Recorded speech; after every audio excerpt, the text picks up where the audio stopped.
right, we're going to try a hands-free car video. This is exciting. I put on my special hat just for this.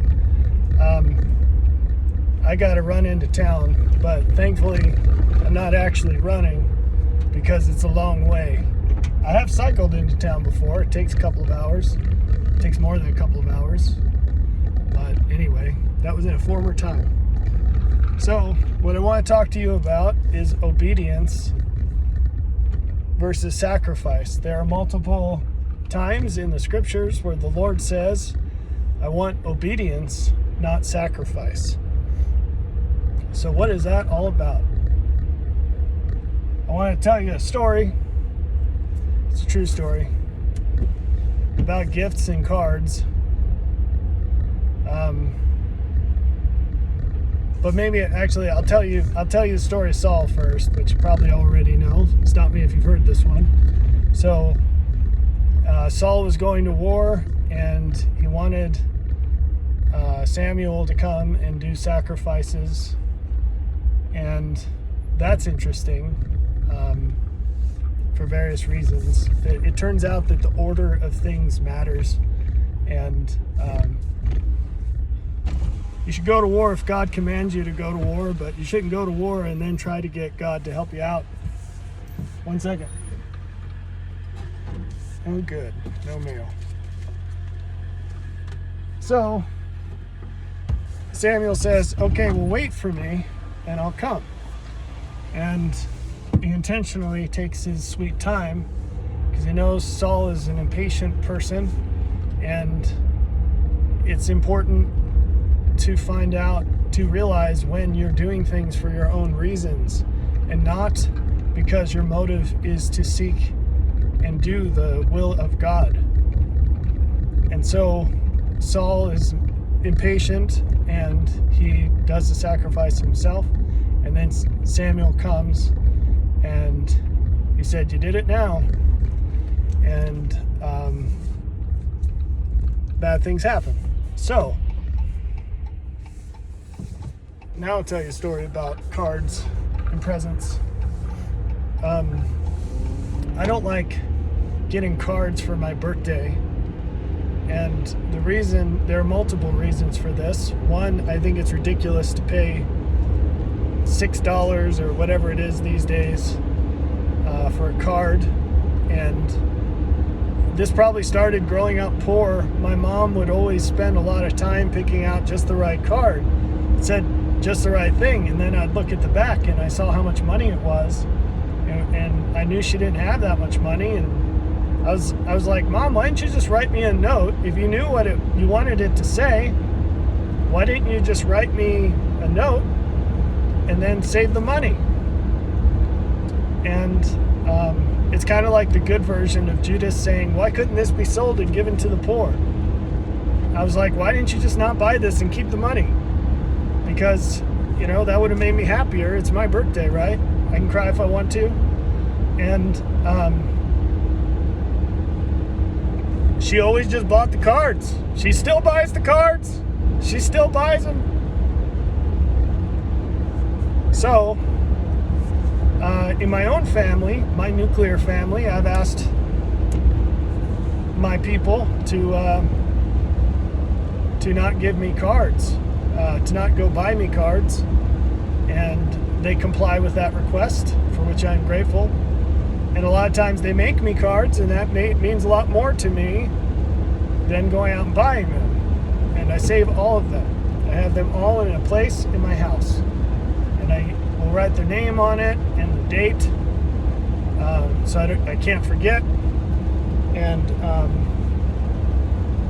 actually, what I'm doing in town today, amongst many other things, I cluster my reasons to go to town, but I have to get a picture frame for a painting that I think I told you about, which is my one son painted this, which is amazing. He's 13 now,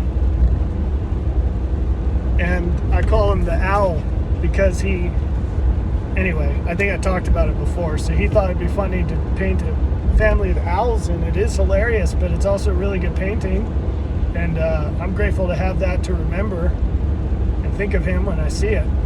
So that's a wonderful thing. So I'm going to frame it. Anyway, he didn't give me a card. He just gave me that painting, and it means a lot to me. And sometimes I get cards from my kids, and those mean a lot to me when it reflects something about them and I can remember them by that. Okay. So, but one thing I have asked them to do more than once, and I don't just repeat this nonstop because I'm very grateful for these other things that they give me. And I mean, that's a great painting too. But I have told them when they can't think of something to give me for my birthday or Christmas or whatever, I've asked them, when they say, what do you want? I say, you know what I really want? I want you to do something really nice for somebody, and not me. But I want you to think about someone in this house or someone else that you could do something really nice for. And the harder it is to do, the more it will mean to me. The better it is for them, the more it will mean to me. And if you can do it secretly without them knowing, that's even better. And what I want you to do is write that on a piece of paper and tell me what you did. And that's what I want for the present. And that hasn't really happened. And that's unfortunate, but they're still young and it can still happen. So why do I say any of that? Well,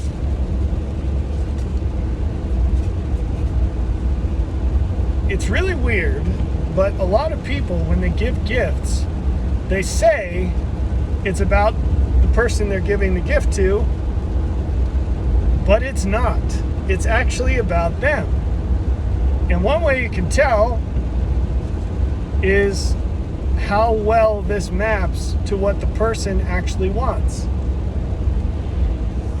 Now, I'm trying to be careful on how I say that, because sometimes what the person actually wants is not what they would ask for. I saw a really interesting interview with a very famous music producer, and I was scanning it at 2x speed because I had a feeling he was going to say something that would change my life, but most of the stuff he was saying would not. But I found my nugget, and there might have been more than one nugget, but the one nugget was the interviewer asked him, how do you know what your audience wants? And he said, oh, I don't make music to give them what they want. And the interviewer was like, what are you talking about? You're a hit music producer and you make hit songs for all these different genres of music. It's his claim to fame. It's Rick Rubin, if you care. And he said, no, the audience doesn't know what they want. They only know what they've heard before. Boy, did that hit me. It was reminiscent of something that Steve Jobs used to say. The customer doesn't know what they want. But it's the same idea, because all they know is what's come before. If you want to innovate, you're in the space where no one's ever done it before. So,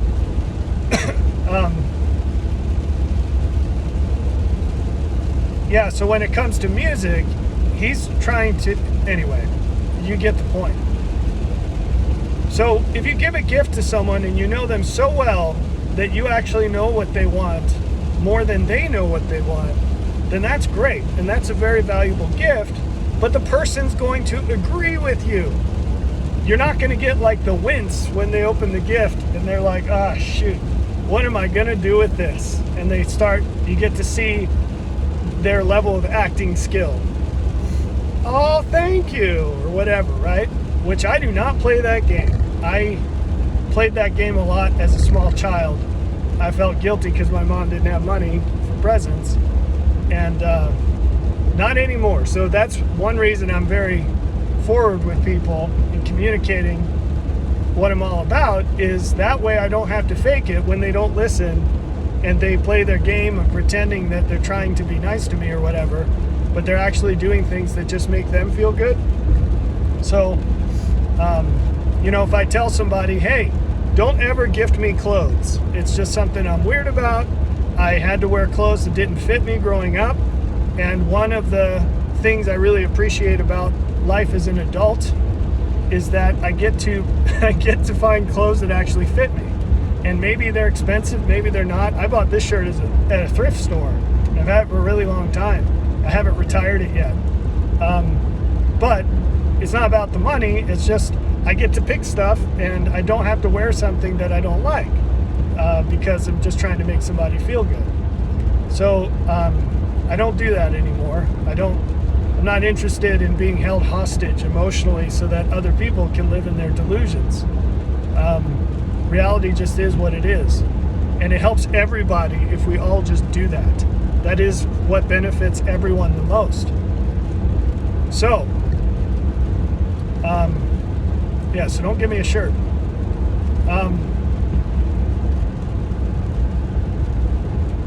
Trying to pass through some stuff there instead of just droning on about that. So with gifts, if you actually care about the person, then you will just get them what they want, right? Now let me ask you, who do you think cares about their children more than anyone else? You, me, or God? And the answer, of course, is God. There is no limit to the love of God. There is no limit to the amount He will pay for your and my benefit. If it's possible, He will do it. And all things are possible with God. So, there you go. Well, this is a surprisingly deep topic, and I won't get into the depth here. But suffice it to say, He gives you what you want. That is also good. It's a Venn diagram, because what you want is probably not good. It's not what He would want if He were in your shoes. Now, you're in a good place if you can say, as far as I understand Him to be, it is what He would want. But it's still not what He would want. But if you can say that, that's a great thing to say. Most people aren't even there. They say, no, I want what I want. And what God wants, well, that's what He wants. But this is what I want. We're like Veruca Salt in Willy Wonka. And we say, I want it all. I want it right now. This is what I want. Gimme, gimme, gimme. And if we were smart, we'd say, Father, what do you want? Not even what should I want. That's like level 2. What should I want? But the best thing we can do is just say, Father, what do you want? So tell me so I can do what you want. So, what does this have to do with obedience and sacrifice? If you ask God what He wants, do you know what His answer will be?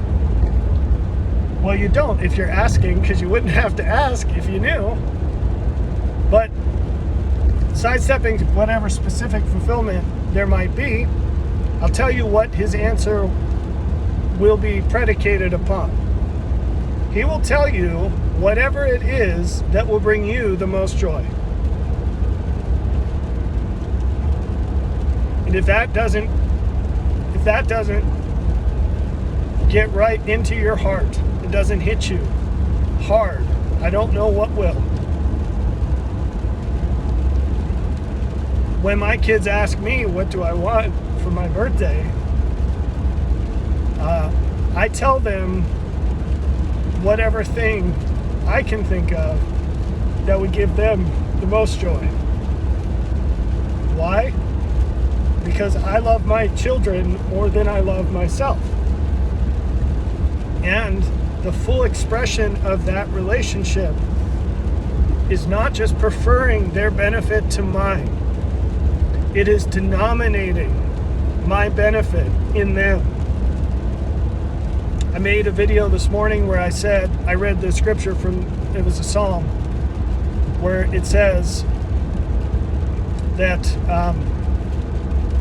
that those who are faithful to the Lord are His inheritance. And doesn't that sound backwards? So we think, He's a king, He has everything, we're going to get our inheritance from Him. True. true. But he is who he is and how he is because he denominates his inheritance in us. That's how good he is. That's how good he is. And that is why you can't glorify God if you remain a bum. Because he wants you to improve, because joy comes from who you are. And the more like him you are, the more joy you will have. And you can't be like him and be a bum. So it's all focused on our benefit, all of it. So why is he so uptight about obedience rather than sacrifice?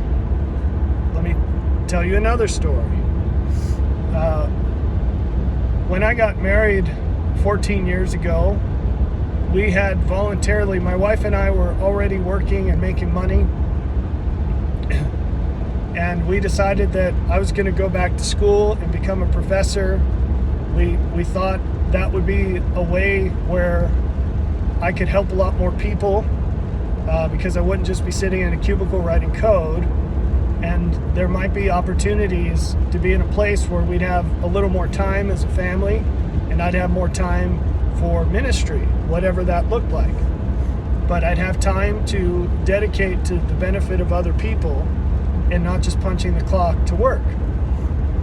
So it was a daunting challenge. It was a huge sacrifice, very hard, not just monetarily or giving up our jobs where we were making decent money, but very good money, in fact, for where I came from. But it was really hard too. I didn't know that I would be able to be successful in a PhD program.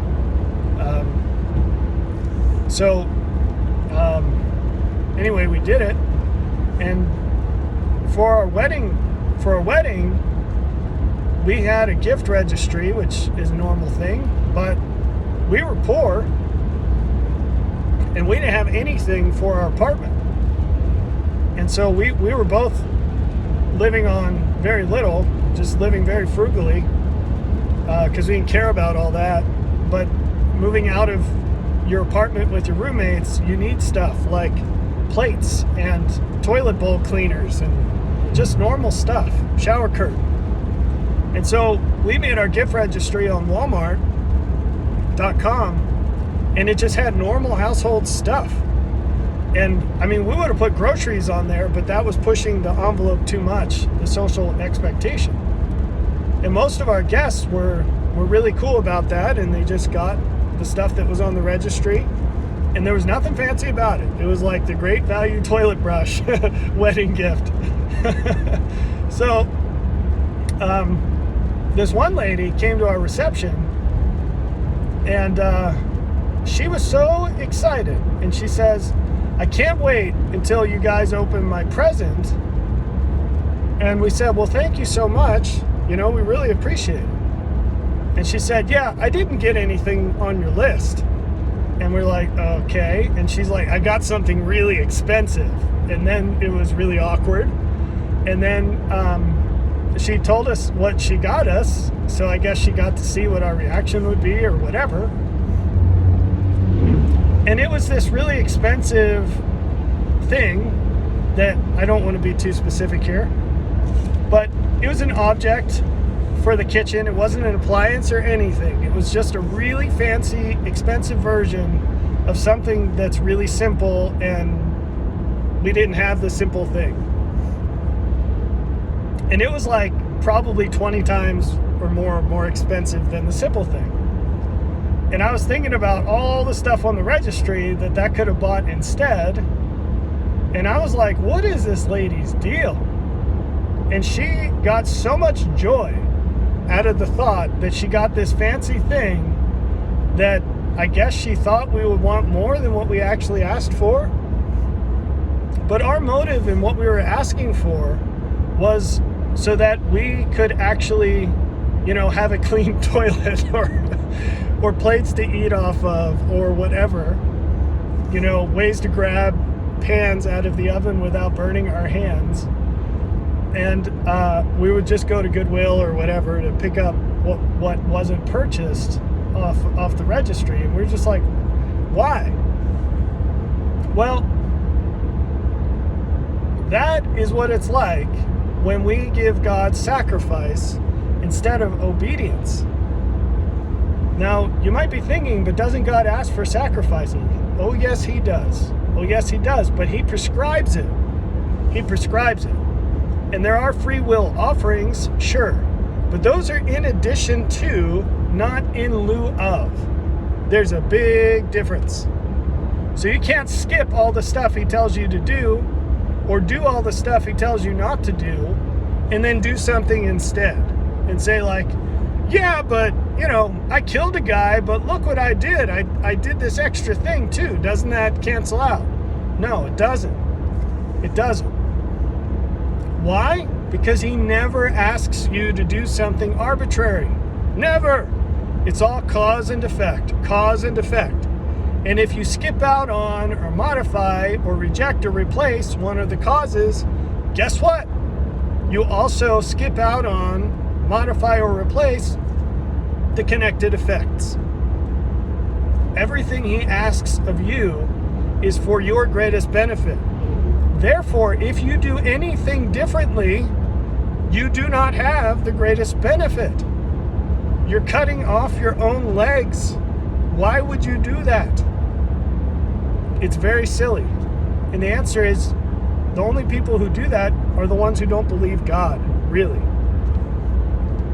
And, obviously they don't love him, but they also don't love themselves. And that's just weird, right? So, now what did we do with this thing that this lady gave us? We still have it. And it cracks me up every time I see it. My wife, well, I'm not going to say we laugh. That's an overstatement. But, on the inside at least, I'm chuckling. I don't know what she's doing, but I'm chuckling on the inside at least. And it's a good thing. It's a solid thing. We'll pass it down to our kids or use it, melt it down and, well, I just revealed it's metal, I guess. Anyway, but when we give things to God that he doesn't ask for or that are different than what he asks for, he can still use it, but it's never going to be as good as the thing he asked for. That's the point. That's the point. Okay, so what does he ask for? Are you ready? He asks us to love others as he loves us. But that doesn't even tell the full story. He says, as I have loved you, love one another. In other words, he's so merciful that he doesn't say, love all people as I love all people. It's in past tense because he's saying, well, we'll get there, but all I want you to do is just do what you know. As far as you already know how I love people, because you have received that from me, that's what I want you to do for other people. All he's saying is pay it forward. That's it. That's the gift we give to God. Pay it forward. Put another way, he gives us money in our birthday card. Said I didn't like cards. But he gives us money in our birthday card, and he says, just give this same money to someone else. That's my present. When it's time for my birthday, just give this money to someone else. So what's the money? It's your time, it's your talents, it's your resources, it's your mind, it's your heart, it's your arms, it's your legs, it's your voice, it's whatever you're capable of. And we have to express ourselves as he has to us. So he focused his entire life on our benefit. He laid down his life for our sake. And we lay down our lives for the sake of others. And that's the gift he's asked us for. That's the obedience he's asked us for. Love God with all of your heart, might, mind, and strength. And love your fellow men as I have loved you. That's it. That's everything. It takes everything to do that. But that's what he asked for from us. So, those are some thoughts on obedience, not sacrifice.